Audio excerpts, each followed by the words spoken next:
आप सबको जय मसीह की। खुदा आपको बड़ी आशीष और बरकत है। आज फिर मैं एक और वचन के साथ आपके सामने रूबरू हुई हूँ। वो है लूका अध्याय 12 उसका 19 और 20 वचन। इसमें हम देखेंगे कि हम जो यहाँ इस धरती पर रह रहे हैं, हमने अपने जीवन के बारे में क्या सोचा है। हम सिर्फ दुनियावी बातों में ही फंस कर रह गए हैं, या फिर हम रूहानी तौर पे भी अपनी रूह के लिए कुछ कर रहे हैं। खुदा बाप ने हमें मौका दिया है। हम देख रहे हैं जब लॉकडाउन लगा था 19 से जो कोरोना काल शुरू हुआ, फिर 20 में हमें लॉकडाउन में रहना पड़ा, फिर 21 बहुत कुछ हमने सहा। अब देखते हैं कि 22 भी आ गया है। 22 में भी बहुत सारी पाबंदियां लगा दी गई हैं। खुदा ने हमें बार बार मौका दिया है। क्या हम खुदा की ओर फिरे हैं? क्या हम परमेश्वर के ऊपर भरोसा रख रहे हैं? जो बच गए हैं वो ये ना सोचें कि हम अपनी ताकत से बचे हैं, हम फिट थे इसलिए बचे हैं, हमारी इम्यूनिटी बहुत स्ट्रांग थी इसलिए बचे हैं। नहीं, ये हमारी गलतफहमी है। परमेश्वर ने हमें तंदुरुस्ती दी है उसके नाम को जानने के लिए, उसके नाम को फैलाने के लिए और उसके ऊपर भरोसा करने के लिए, क्योंकि हम अपनी ताकत से कुछ भी नहीं कर सकते। क्योंकि वचन कहता है, श्रापित है वह मनुष्य जो मनुष्य पे भरोसा रखता है।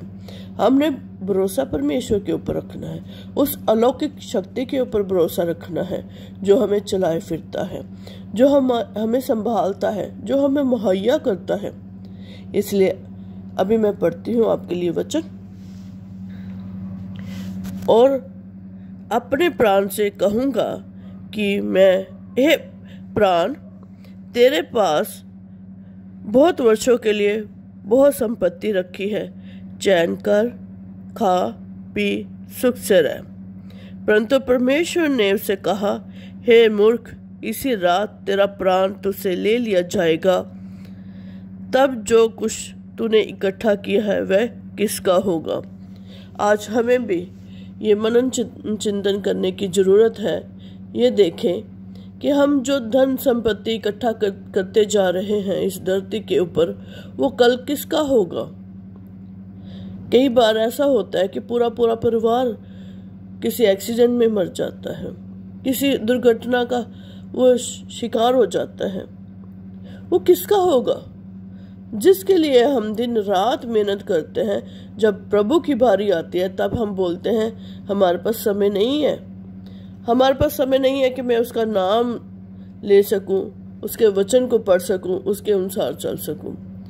अगर जैसे इस धनवान के पास परमेश्वर का शब्द आया कि इसी रात तेरा प्राण ले लिया जाएगा।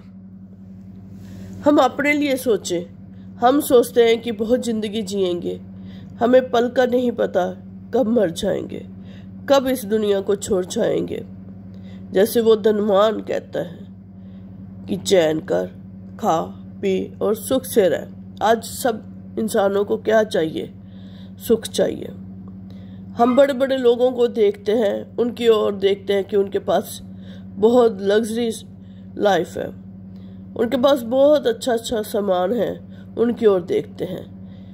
हम दुनियावी चीज़ों को देखते हैं, हम रूहानी चीज़ों को नहीं देखते। हम अपनी रूह के लिए सोचें कि कल हम मर गए, इस दुनिया से कूच कर गए, छोड़ दिया प्राण, तब हमारी रूह का क्या होगा? वो स्वर्ग में जाएगी या फिर नरक में जाएगी? जिसके लिए हमने समय नहीं कभी निकाला, फिर हम चाहेंगे कि हमें स्वर्ग मिले। यहाँ इस धरती पर रहते हुए परमेश्वर के पास जाने का हमारे पास समय नहीं है। इतनी हजारों करोड़ों मील दूर हम स्वर्ग में रहना चाहते हैं। धरती पे हम रहते हुए 5-10 किलोमीटर 10 कदम तक नहीं चल पाते, उसके भवन में नहीं जा पाते। तो इतनी दूर हम उसके पास कैसे जाएंगे जब धरती पर रहते हुए उसके साथ हमने संबंध नहीं बनाया, उसके साथ चले नहीं, उसके पास आए नहीं, उसका शुक्रिया नहीं किया। वो बार बार हमें मौका देता है कि आओ मेरे पास आओ, पर हम किसकी खोज में हैं? चैन में, सुख में, खाने में, पीने में, पहनने में, एंजॉय करने में।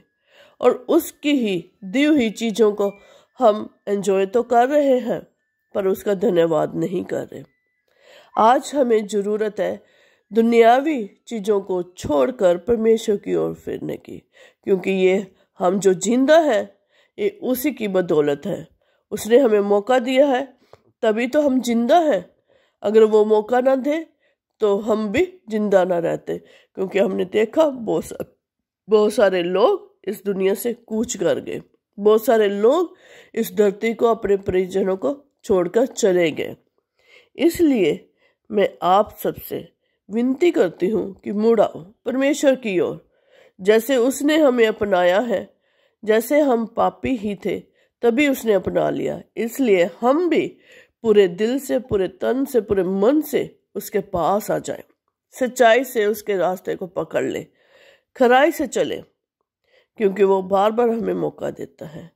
सब लोग कहते हैं कि 2022 बहुत ही बुरा साल होने वाला है, पर हम जो बाइबल पढ़ते हैं, हम सब जानते हैं कि ये सब कुछ परमेश्वर ने पहले से ही हमें बता रखा है।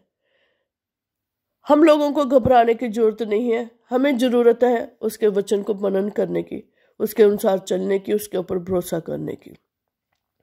ये घबराहट के साल नहीं है, दिन नहीं है मसीहियों के लिए जो वचन पढ़ते हैं, उनके लिए। सारे मसीहियों की मैं बात नहीं करती, मैं बात करती हूँ जो वचन को पढ़ते हैं और मनन करते हैं। अब जरूरत आ गई है जो मसीही वचन नहीं पढ़ते, दुआ नहीं करते, उनको भी अपना जीवन बदलने की, उनको भी अपने जीवन में परिवर्तन लाने की। खुद भी बदले, अपने आसपास के लोगों को भी बताएं कि समय बहुत बुरा है, हम अंतिम दिनों में हैं। जैसे परमेश्वर उस धनी इंसान को कह रहा है कि आज ही तेरा प्राण ले लिया जाएगा, फिर ये संपत्ति कहाँ रह जाएगी? क्या ये संपत्ति हमें स्वर्ग तक ले जाएगी? क्या ये संपत्ति हमें मौत से बचा सकती है? नहीं बचा सकती। ना हमारा धन काम आएगा, ना हमारा यहाँ का जो दुनियावी व्यवहार है वो हमारे काम आएगा। हमारे जो काम आने वाली चीज है वो है रूहानियत, धार्मिकता। उसी से हम बचाए जाएंगे। परमेश्वर के बिना हम कुछ नहीं है। अगर हमने यीशु मसीह को ग्रहण कर लिया है तो उसके साथ हमें चलना पड़ेगा, क्योंकि वो ही हमें सच्चा मार्ग दिखाता है, वो ही परमेश्वर तक पहुंचने का मार्ग है। सच्चाई वो है, क्योंकि वचन कहता है सच्चाई को जानो और सच्चाई तुम्हें आजाद करेगी। अगर हम आजाद होना चाहते हैं तो हमें सच्चाई को जानना पड़ेगा। सच्चाई जानने के लिए हमें वचन पढ़ना पड़ेगा, दुआ करनी पड़ेगी, हमें ज्यादा समय अब देना पड़ेगा परमेश्वर को। अगर हम चाहते हैं कि 2022 साल हम इस धरती पे जिंदा रहें, तो उसके लिए हमें अपने जीवन में परिवर्तन लाने की जरूरत है, आवश्यकता है। इस समय की पुकार भी कह सकते हैं, क्योंकि समय बहुत बुरा है। नए नए नियम आ रहे हैं, पर इन नए नियम के साथ साथ हम परमेश्वर के नियम को भी माने, उसके अनुसार हम चलें। हम अपनी रूह को बचाने के लिए संपत्ति जो हम स्वर्ग में इकट्ठी करनी है उसके ऊपर ध्यान दें। उस संपत्ति को ध्यान में रखते हुए अपना जीवन यापन करें। हम परमेश्वर की ओर मुड़ आए और परमेश्वर से कहें कि हम पापी गुनाहगार हैं, हमें तू क्षमा कर और हमें अपना रास्ते पे चलना सिखा, ताकि हम तेरे पास, तेरे सामने जब तू दुनिया का न्याय करे, तेरे सामने हम हल्के ना पाए जाएं, हल्के ना पाए जाएं। जब वो तोले हमें तो हम हल्के ना पाए जाएं। मैं आपके लिए प्रार्थना करती हूँ, जितने भी सुनने वाले हैं, खुदा आप सबको बड़ी आशीष दे और बरकत दे, और परमेश्वर आपके ऊपर अनुग्रह करता रहे और आपके जीवन में मेरे परमेश्वर की महिमा होती रहे और मेरा परमेश्वर आप सबको अपने पंखों तले छुपा के रखे। खुदा की रहमत बड़ी है, दया बड़ी है। मुड़ आओ परमेश्वर के पास और परमेश्वर से माफ़ी मांग लो, क्योंकि परमेश्वर क्षमा करने वाला खुदा है। जब वो क्षमा कर देता है फिर हमारे पापों को नहीं देखता, हमारे पापों के बारे में फिर वो नहीं ध्यान देता। हमें ज़रूरत है उसके पास अपने पापों की क्षमा मांगने की। जब हम क्षमा मांग लेंगे तो वो हमें दे देगा। खुदा आप सबको बड़ी शक्ति दे, शांति दे और प्रभु का अनुग्रह आप सबके साथ होता रहे। आमीन।